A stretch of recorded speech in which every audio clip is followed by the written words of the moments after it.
We have quite the checkered past when it comes to exercising. I'm calling Newfoundland, Canada. Let's talk about that.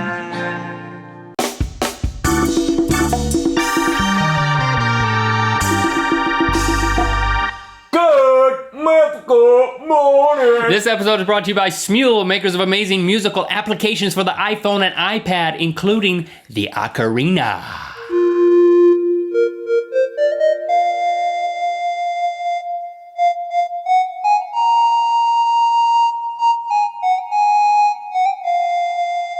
There's a recent phenomenon that is exploding around the country, Link, possibly the world. Okay. Uber exercising. There's an article about people in New York City, of all places. That's where they make paste pecani sauce. And they exercise with a dude named Uber. No, That's a stupid name for a person. Yeah, it is people who Actually, it's not, the more I think about it. Uber McLaughlin. That's my Uber. my next kid.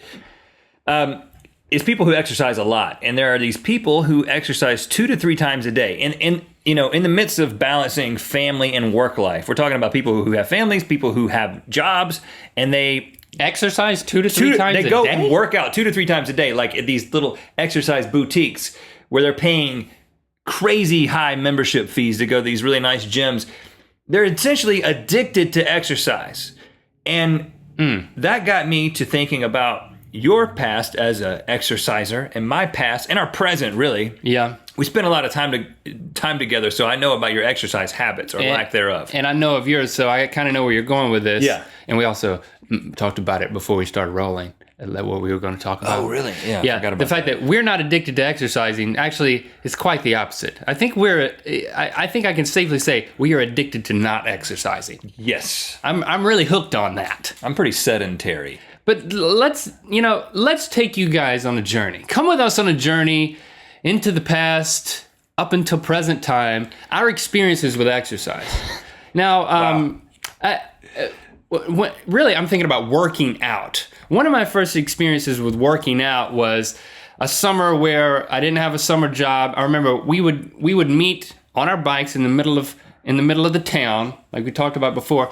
But you said, "Hey, there's a bench that you can do weightlifting. Like you sit down and you bench press." And I didn't even know what that was really. Yeah. Well, because this is like 6th grade. You were like, it's a bench. We're going to go sit and talk. What are you talking about? 7th grade, I think, was where we were.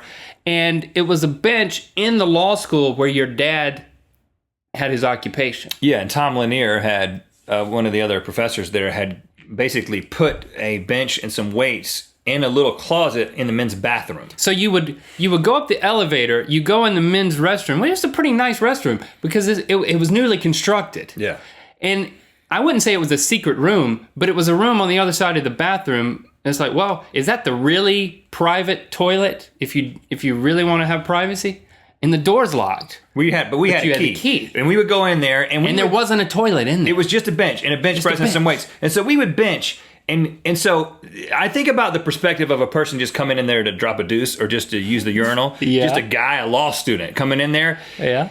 He goes to use the bathroom, and then under this secret door in the corner of the bathroom, he hears 2 teenagers going,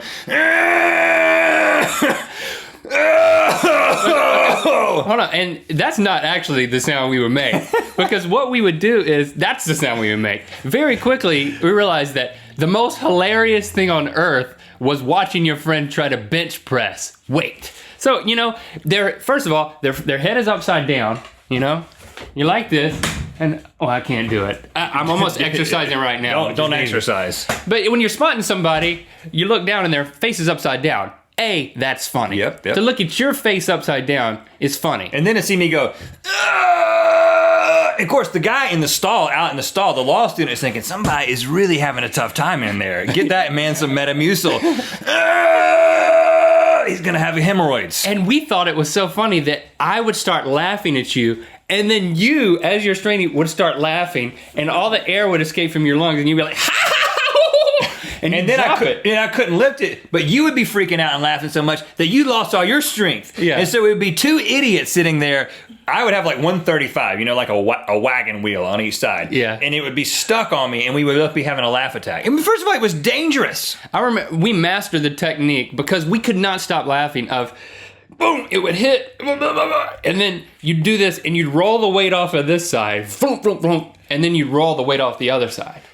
Which, that's working out, people. Well, but, the progression, I guess the way I see it is when you're in high school and then in college and then a little bit after college and you're a guy, a lot of the times you're like, I got to work out because I got to get more muscles because muscles are cool. Buffness. And I got to look buff so the ladies will like me. I got to look cut. And so, I don't want to get big. I just want to get cut. Yeah, right. I'm not trying to get big. I'm just trying to get cut. And so it's all about the muscles, and getting the muscles as big as the muscles can get and get tight and the abs and all this stuff. But then as you kind of age out of that, let me just tell you, I'm 34. I've been married for quite some time now. And at some point, probably in your mid to late 20s, is when you kind of lose sight of the muscles getting to the right proportions. If they're not there yet. Yeah, you're like, that's not going to happen. It ain't going to happen. In fact, once you hit 30 years old, you know that you lose 10% of your muscle mass every single year for the rest of your life. Not if you don't. So that's already happened to me. I'm not admitting to that. Just naturally. But what happens is you make this transition into the... Just while you're talking, just keep going. Am I distracting you? You going to flex for us? I just kind of wanted to... I still got that. Look at that. Yeah, I'm sure the ladies will be impressed by that. The tweens, the tween girls will really like that. Look at that. That's nothing. I mean, that's no working out, no nothing. You don't need to work out, Link. I'm being facetious. Okay, I think, but what ends up happening is you make this move from building the muscles to, and by the way, I'm being sarcastic. I don't think that's how you pronounce muscles. So please don't leave that comment. Please don't do it. It's pronounced muscles. Do you know that you're pronouncing muscles wrong? It's my fault. It's muscles. The C is silent, people. Oh. Your focus shifts to cardio. And you're like, I don't want to die when I'm 48. I want to be living when I'm 48. So you get on the elliptical. That's what I do. I get on the elliptical. And so hold on. You buy an elliptical is what you do. I did buy an elliptical. And then for the next 2 weeks you get on the elliptical. But you also don't go.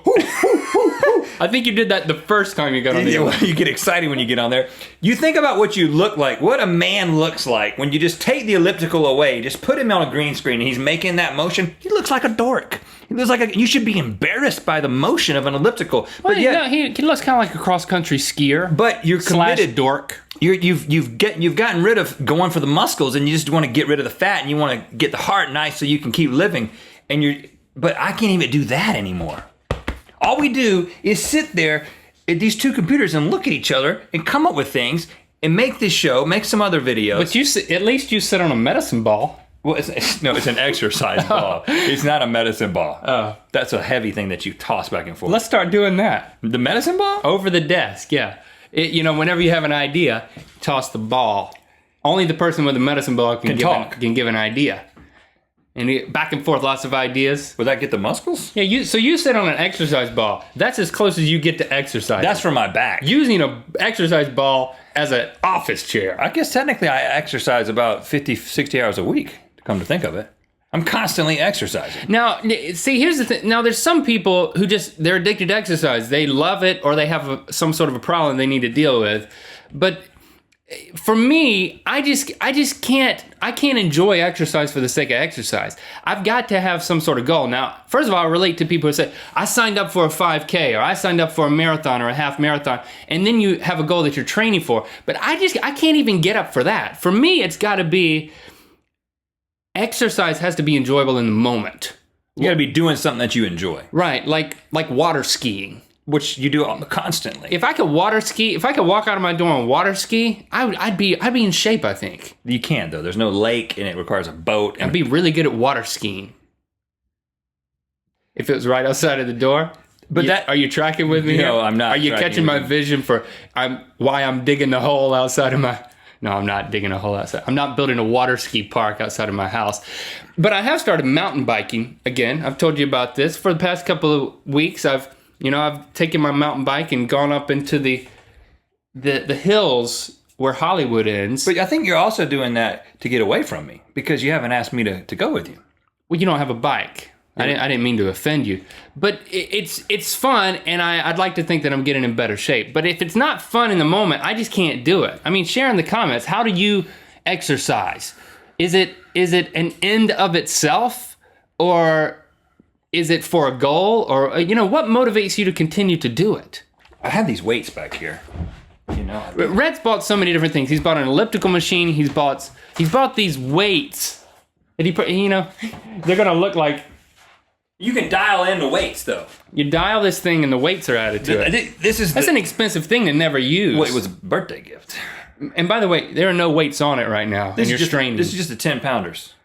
My mom is much like you. I never buy any exercise equipment, but my mom, she'll buy some exercise equipment. I think she saw this thing called the Bean. You know what that's getting? On QVC. The delts. And it's an inflatable thing that you sit on in order to do sit-ups. What I don't understand is, why do you need to inflate something in order to do sit-ups? You don't need anything to do sit-ups. And then the grandkids come over. My kids go over to Granny's house. They get on this bean, and within 5 minutes, it's totally deflated. And the exercise ball that I bought, 10 pounds gets heavy. I was going to use as an office chair. My kids deflated that too. So Sorry. I don't recommend the Bean. I don't recommend those, and I don't recommend an elliptical machine. Feel it right there. Muscle is gonna just blow up. And when I flexed earlier, my bicep is actually still hurting. I feel like I need to flex this one some. All right, how are we gonna end this episode? Speech to warriors. So this is kind of like We're motivating a group of warriors, the two of us, to go out into battle. Soldiers of our land, listen. We usually call them. You take over from here. You need to say, I'm going to help you. You need to say something inspirational. You need to talk about death. Kretchkin here is going to help with my warrior speech. Tell them that they can take our land, They can take our land, but they can't take our freedom. but they can't take our freedom. Tell them to put some blue paint on it. Put some blue paint on your faces. Left or right doesn't matter, just pick a side. Just left or right, it doesn't matter which side. You're probably going to die. I shouldn't tell them they're going to die. You will live, or you will die valiantly. You bleed the love of people who need you. Everyone who lives gets ice cream when this is over.